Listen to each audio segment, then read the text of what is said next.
სამწუხარო დედამიწაზე კიდევ ერთი ცოცხალი არსება, კიდევ ერთ ცოცხალ არსებას ემუქრება გადაშენება და მიზეზი რაც საკვირველია კვლავაც ადამიანია. მინდა მოგიყვეთ პანგოლინზე, ძალიან განსხვავებულ არსებაზე, რომელიც აზიასა და აფრიკაში ბინადრობს. მიუხედავად კანონით გაწერილი ნორმებისა, რომლებიც საკმაოდ მკაცრ სასჯელს ითვალისწინებს, პანგოლინი მსოფლიოში ყველაზე ხშირად გაყიდვად სახეობად ითვლება. მისი მოპოვება და გაყიდვა არაკანონიერია ყველა ქვეყანაში. მიუხედავად ამისა, ბოლო წლებში ბრაკონიერებს 9 მილიონზე მეტი სახეობა ჩამოართვეს, რეალური ციფრი კი სპეციალისტების თქმით გაცილებით მაღალია და მილიონს უტოლდება. პანგოლინი ერთადერთი ძუძუმწოვარია პლანეტაზე, რომლის სხეული დაფარულია უნიკალური კერატინის შემცველი ქერცლით. სწორედ ეს ქერცლი აზიის რიგ ქვეყნებში ითვლება ძვირფას ინგრედიენტად ტრადიციულ მედიცინაში, თუმცა მეცნიერული მტკიცებულება მის ეფექტურობაზე არ არსებობს. გარდა ამისა, ასევე აზიის ქვეყნებში პანგოლინის ხორცი ითვლება დელიკატესად და მიუხედავად სოლიდური ჯარიმებისა, მის ხორცს ფარულად მაინც ამზადებენ რესტორნებში. ამ არსების გადაშენების პრობლემა მის ჰაბიტატის ყველა რეგიონში დგას, თუმცა ბუნების დაცვის ორგანიზაციამ განსაკუთრებით ნიგერიის მთავრობას მოსთხოვა კანონის გამკაცრება და ბრაკონიერებთან უფრო აქტიური ბრძოლისკენ მოუწოდა, რადგან უპასუხისმგებლო ადამიანებმა თუ გააგრძელეს ასე მოქცევა რამდენიმე წელიწადში, პანგოლინი ბუნების მართლაც ეს შესანიშნავი ქმნილება აღარ იარსებებს მეგობრებო. ეხლა შეიძლება ვიღაცა იფიქროს, რომ ჩვენ რა აგერ სადღაც შორეულ აფრიკაში თუ აზიის ქვეყნებში ხდება ეს ამბავი, მაგრამ დამიჯერეთ, რომ გლობალური, ასე ვთქვათ, გლობალურ ეკოსისტემის ფარგლებში თუ ვისაუბრებთ, ეს ძალიან მნიშვნელოვანია და თითოეულ ჩვენგანზე აისახება დღეს თუ და ხვალ თუ არა სხვა მომავალ პერიოდში. გადმოვინაცვლოთ საქართველოს ეკოსისტემაში და საქართველოს რეალობაში და გეტყვით, რომ არც ჩვენთან არის არც თუ ისეთი სახარბიელო სიტუაცია. გეტყვით, რომ თებერვლიდან აგვისტოს მეოთხე შაბათამდე გადამფრენ ფრინველებზე ნადირობა აიკრძალა საქართველოში და ამ თემასთან დაკავშირებით მე მინდა მაია ჩხობაძე დავპატიჟო ჩვენთან, მოგესალმებით, ქალბატონო მაია, მოგბრძანდით.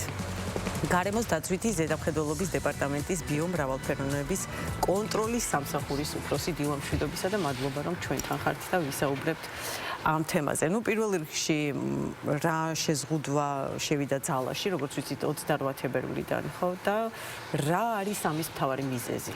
მოგესალმებით, მივესალმებით თქვენს მაყურებელს. მადლობა, რომ ამ თემით დაინტერესდით. 28 თებერვალს დასრულდა ნადირობის სეზონი. ეს ნიშნავს, რომ 1 მარტიდან უკვე მონადირეებს აღარ ექნებათ შესაძლებლობა, რომ ინადირონ გადამფრენ ფრინველებზე. ბაბადეთ, მხოლოდ გადამფრენებზეა ლაპარაკი? გადამფრენ ფრინველებზე მხოლოდ საუბარი. გადამფრენ ფრინველებზე ნადირობის სეზონი გაიხსნება აგვისტოს მეოთხე შაბათს, აგვისტოს ბოლოს და რა თქმა უნდა ეს აკრძალვის პერიოდი ემთხვევა მეცნიერების დასკვნას. გარემოს დაცვისა და სოფლის მეურნეობის სამინისტრო ყოველთვის გადის კონსულტაციებს მეცნიერებთან და მათი დასკვნის საფუძველზე გადაწყდა, რომ გადამფრენი ფრინველების უმეტესობის გამრავლების სეზონი იწყება უკვე გაზაფხულზე და 1 მარტი მიჩნეული იქნა ოპტიმალურ თარიღად, როდესაც აიკრძალება ნადირობა. რას გავაკეთებთ ჩვენ გარემოს დაცვითი ზედამხედველობის დეპარტამენტი, რომელიც არის სახელმწიფო მაკონტროლებელი უწყება და რომლის პასუხისმგებლობაა, რომ უკანონო ნადირობის ფაქტები საქართველოს ტერიტორიაზე იყოს მინიმუმამდე შემცირებული და ჩვენი მთავარი მიზანი არის პრევენცია და არა მაგალითად დასჯა. უმეტესად მნიშვნელოვანი არის, რომ მოსახლეობის ინფორმირებულობა იმ დონეზე იყოს გაზრდილი, რომ ბრაკონიერობა მინიმუმამდე შემცირდეს. რა თქმა უნდა, გაკონტროლდება დეპარტამენტის მიერ ყველა ის ადგილები, სადაც მოსალოდნელია უკანონო ნადირობის ფაქტები. ამ პერიოდში ეს გაკონტროლება მოხდება როგორც პატრულირების ჯგუფების ფიზიკურად, ასევე შეიძლება მოხდეს თანამედროვე ტექნოლოგიებით, რომელსაც ჩვენ ძალიან აქტიურად ვიყენებთ ბოლო პერიოდში. დეპარტამენტის ხელმძღვანელობის სტრატეგიული მიდგომის შედეგად გაძლიერდა შესაძლებლობები თითქმის ყველა მიმართულებით. მათ შორის ერთ-ერთი არის მაღალი გამავლობის ავტომობილების შეძენა ბოლო პერიოდში, ეგრეთ წოდებული ბაგები, რომელიც უზრუნველყოფენ მიუვალ ადგილებში მისვლასაც კი. და პლუს ამას დაემატა კიდევ თანამედროვე ტექნოლოგიები, დრონები, ფოტოხაფანგები, რომელსაც ჩვენ იყენებთ. აქტიურად ვიყენებთ მიუვალ ადგილებში უკანონო ნადირობის ან ბრაკონიერობის ფაქტების გამოსავლენად. გარდა ამისა, ჩვენ გვყავს ასევე წყლის სატრანსპორტო საშუალებაც, ნავები, კატერები, რომელიც ასევე ბრაკონიერებთან ბრძოლის კუთხით გამოიყენება. ბატონ მაია, საინტერესოა სტატისტიკა როგორია რეგიონების მიხედვით კანონდარღვევების შემთხვევების. დიახ, ამ სეზონზე 2025 წლის აგვისტოს მე-4 შაბათიდან 28 თებერვლით ჩათვლით გამოვლენილი იქნა 900-მდე ფაქტი, მაგრამ ეს არ უნდა ვთქვათ, რომ მოიმატა ბრაკონიერებმა, არამედ პირიქით დეპარტამენტის დაუშვათ შესაძლებლობის გაძლიერებამ გამოიწვია ის, რომ ბევრად მეტი ფაქტის იდენტიფიცირება და გამოვლენა შეგვიძლია ჩვენ ამ რაც ვისაუბრეთ უკვე ამ გაძლიერების საფუძველზე, გარდა ამისა საშტატო რიცხოვნობაც გაიზარდა და ეკიპაჟების რაოდენობაც. ანუ ტენდენცია კლებისკენ არის ვერ ვიტყვით კლებისკენ არის სამწუხაროდ და უბრალოდ იმისი თქმა მინდა რომ ბრაკონიერობის ფაქტები კი არ გაიზარდა, გამოვლენის შესაძლებლობები გაიზარდა დეპარტამენტს და უზარმაზარი პასუხისგებლობა და უზარმაზარი მადლობა მინდა უთხრა მოსახლეობას, რომელიც ძალიან აქტიურად თანამშრომლობს ჩვენთან. ზოგადად ეხლა თქვენ საუბრობდით ჩემ ეთერში შემოსვლამდე პანგოლინებზე, რომელიც გადაშენების საფრთხის წინაშე მყოფი ველური ფლორისა და ფაუნის საერთაშორისო ვაჭრობის შესახებ კონვენციით არის დაცული. CITES-ის კონვენცია არის ეგეთი ცნობილი და საქართველოს ამ კონვენციის წევრია და მინდა გითხრათ, რომ ამ მიმართულებითაც ზედამხედველობის დეპარტამენტი ძალიან აქტიურად არის ამ კონვენციის აღსრულებაში. და ეს კონვენცია ამბობს, რომ პანგოლინს დავიცავ ისე, რომ მის საერთაშორისო ვაჭრობას დავარეგულიო. უკანონოდ მოპოვებულის გაყიდვას აღუძალავ და რა თქმა უნდა ამ კუთხითაც დეპარტამენტი აქტიურად არის ჩართული და მათ შორის ფრინველებიც არის დაცული ამ კონვენციით არაერთი უკანონო ვაჭრობის ფაქტი იქნა დეპარტამენტის მიერ გამოვლენილი. გალბატონო მაია, რა სანქციებია გათვალისწინებული კანონდარღვევებისათვის? დიახ, რა თქმა უნდა, დამოკიდებულია იმაზე, თუ სად ხდება დარღვევა, მაგალითად თუ ხდება დარღვევა დაცულ ტერიტორიაზე სხვა სანქცია, თუ ხდება გადამფრენ ფრინველზე ნადირობა სხვა სანქცია, რო შევაჯამოთ ეს ჯარიმების რაოდენობა 150 ლარიდან 3000 ლარამდე მერყეობს, თუმცა ამას ემატება გარემოსთვის მიყენებული ზიანი, ამას ემატება ასევე მოპოვებული ნანადირების ჩამორთმევა და ასევე სანადირო იარაღის ან მოწყობილობის კონფისკაცია და ბარემ აქვე უპასუხებ თქვენი შეკითხვის მეორე ნაწილს, რომელ რეგიონში იყო ყველაზე მეტად გავრცელებული, რა თქმა უნდა, ეს ფაქტები გამოვლენილი სამეგრელო ზემოსვარეთი სამწუხაროდ ლიდერობს დასავლეთი, იმერეთი, აჭარა და გურის რეგიონი, სადაც როგორც თქვით, ჩვენ საქართველოში ზოგადად გვაქვს ჭარბტენიანი ტერიტორიები და ეს სუყელუკმა გადამფრენი ფრინველებისთვის ყველაზე მეტად აკუმულირდებიან ხოლმე ამ ჭარბტენიან ტერიტორიებზე და მოსალოდნელიც იყო, რომ ნადირობის ფაქტების უმეტესობა გამოვლენილი ყოფილიყო სწორედ ამ რეგიონებში. და თავისუფლების აღკვეთა რაღაცნაირად არის თავისუფლების აღკვეთაც გათვალისწინებულია, თუ გარემოსთვის მიყენებული ზიანი არის მნიშვნელოვანი 2000 ლარს აღემატება, როგორც აღნიშნეთ უკანონოდ მოპოვებული ფრინველის შესაბამისად ანგარიშდება ზიანი და თუ აღემატება 2000 ლარს, უკვე სახეზე გვაქვს სისხლის სამართლის დანაშაული და რა თქმა უნდა ითვალისწინებს პასუხისგებლობას და თავისუფლების აღკვეთასაც. თქვენ სტატისტიკას რომ გადავხედე, კიდევ ერთხელ რა ვიცი, გავოგნდი იმით, რომ 3 მურადათვი არის მოკლული, კლავაც, ანუ ესე იგი კლავაც დღის წესრიგში დგას ეს ამბავი.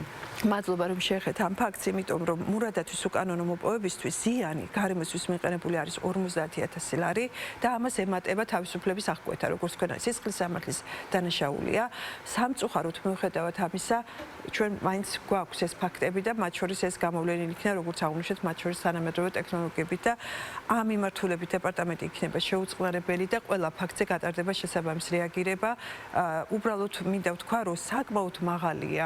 აი ეს ფაქტობრივად თავისუფლების აღკვეთის ტოლფასია და პლუს 50000 ლარი ზიანი უნდა გადაიხადოს დამღვრევმა და ამაზე მეტი მკაცრი არ შეიძლება იყოს კანონი. მით უმეტეს მურადათვი ჩვენი წითელი ნუსხით დაცული სახეობა და სწორედ ამიტომ არის მაღალი ამ მურადათის უკანონო მოპოვებაზე ზიანი. აი შულებზე და ირმებზე როგორ არის ამ მხრივ სტატისტიკა რა მდგომარეობა? ირემის სანადირო სახეობა არ არის, ირემი არის საქართველოს წითელი ნუსხით დაცული, შველი არის სანადირო სახეობა, ოღონდ მხოლოდ და მხოლოდ სამონადირეო მეურნეობებში. ბარემ აქაც უთხრათ თქვენს მაყურებლებს, რომ კი, ეხლა 1 მარტიდან დასრულდა გადამფრენ ფრინველზე ნადირობა, თუმცა ნადირობა შესაძლებელი რჩება ისევ სამონადირეო მეურნეობებში, რომელიც ჩვენს ქვეყანაში ფუნქციონირებს, შესაბამისი ლიცენზიის საფუძველზე ფართობები გადაცემულია სამონადირეო ლიცენზიის მფლობელებისთვის და აქ შეიძლება ადამიანი მივიდეს და ინადიროს, რა თქმა უნდა, მართვის გეგმით ადგენილი მოთხოვნების თანახმად, ვადებით მანდ არის განსაზღვრული თუ როდის არის დაშვებული რომელ სახეობაზე და აკრძალვის პერიოდი ყოველთვის ცოცხალ სამყაროში ემთხვევა მათი გამრავლების პერიოდს